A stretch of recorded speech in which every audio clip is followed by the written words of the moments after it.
Desde el pasado 1 de abril, Simunek es el nuevo CEO de Grayling para el mercado europeo. PR Noticias tuvo la oportunidad de entrevistarle en exclusiva durante su última visita a España.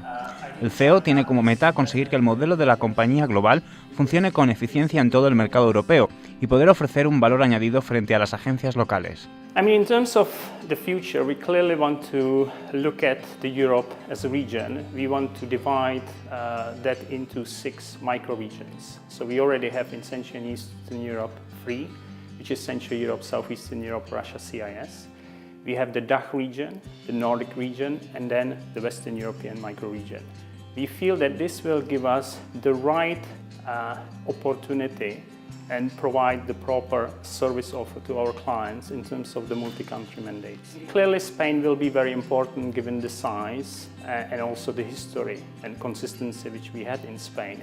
Obviously, the economical conditions hurt us in terms of the South European markets, but I do see Spain as being a fundamental part of the whole European structure.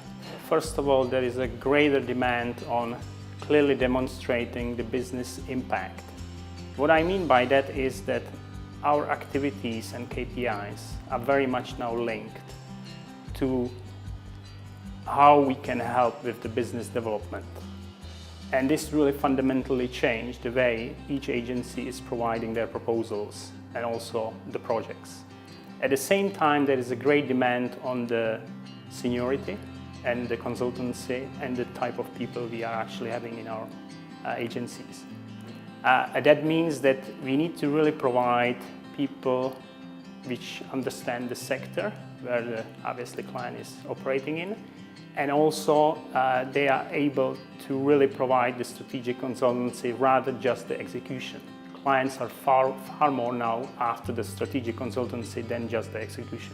We need to make sure that our UPS, the unique selling proposition, is clearly differentiating from the local agencies.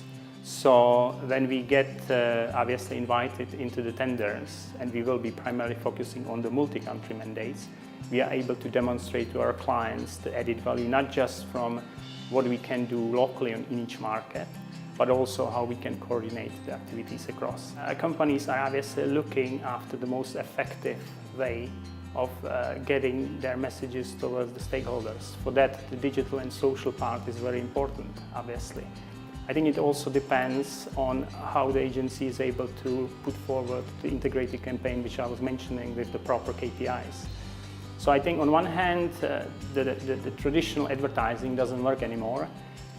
And the clients are obviously far more keen to look for a marketing mix, let's say. And obviously, PR agencies need to be able to find their space there. And that's really related to the unique selling proposition in terms of clearly showing the clients what is the added value doing the campaign with them.